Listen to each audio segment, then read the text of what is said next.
दोस्तों, आज के इस वीडियो में हम बात करेंगे भारत के उस मिशन के बारे में जो भारत ने अमेरिका के साथ मिलकर किया था। बहुत ही इंटरेस्टिंग और सच्ची घटना है जिसे जानकर आप हैरान रह जाएंगे। तो वीडियो को पूरा लास्ट तक जरूर देखिएगा। चलिए जानते हैं। साल 1960 में अमेरिका ने भारत के साथ मिलकर चीन के परमाणु परीक्षणों और मिसाइल फायरिंग की जासूसी करने के लिए हिमालय में न्यूक्लियर मॉनिटरिंग डिवाइस को लगाया था। क्योंकि ये डिवाइस कुछ सालों तक ही काम करता है, उसके बाद इसे फिर चेंज करना पड़ता है, तो इसीलिए 1960 में लगा ये डिवाइस 1965 तक कार्यरत रहा और फिर 5 सालों के बाद इसे चेंज करने के लिए अक्टूबर 1965 में भारतीय और अमेरिकी पर्वतारोही की एक समूह को तैयार किया गया और ये लोग 7 प्लूटोनियम कैप्सूल और निगरानी उपकरणों को लेकर निकल पड़े।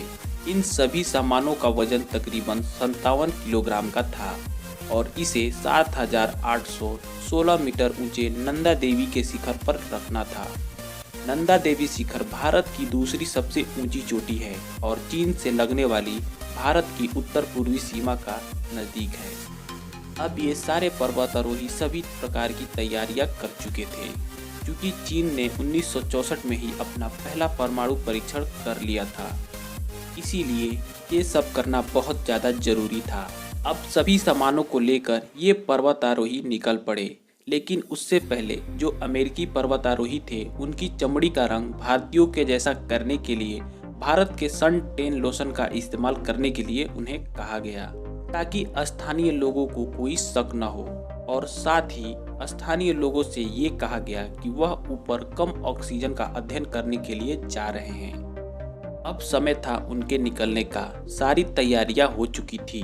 सबने चढ़ाई शुरू कर दी और सभी सामानों के साथ ऊपर चढ़ते गए, लेकिन अचानक से रास्ते में एक बड़ा बर्फीला तूफान दस्तक देता है और ये तूफान इतना ज़्यादा खतरनाक था कि सभी को सामान वहीं छोड़कर भागना पड़ जाता है।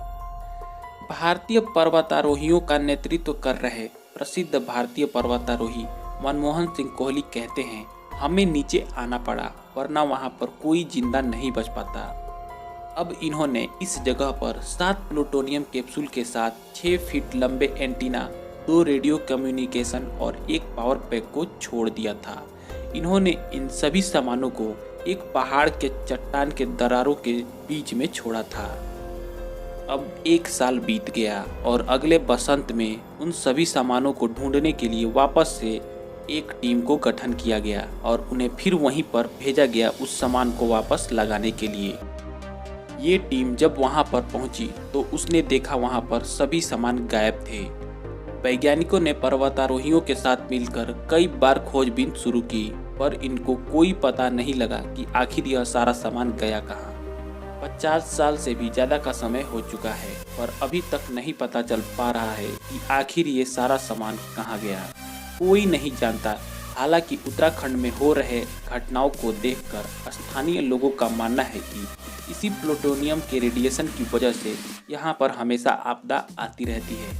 और अभी फरवरी में ही ग्लेशियर टूटने से रैनी में भीषण बाढ़ आई और गाँव वालों ने सीधा उसी डिवाइस को ग्लेशियर टूटने का कारण बताया।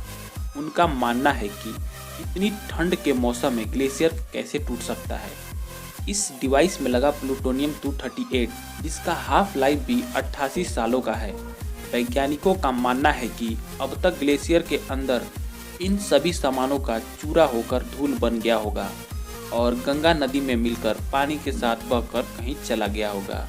यहाँ पर कुछ भी हो सकता है। अब आपकी इस पर क्या राय है, आप हमें कमेंट करके ज़रूर बताएं। तो दोस्तों, कुछ इस प्रकार की थी ये घटना। फिलहाल इस वीडियो में बस इतना ही। वीडियो को पूरा देखने के लिए आपका बहुत बहुत धन्यवाद।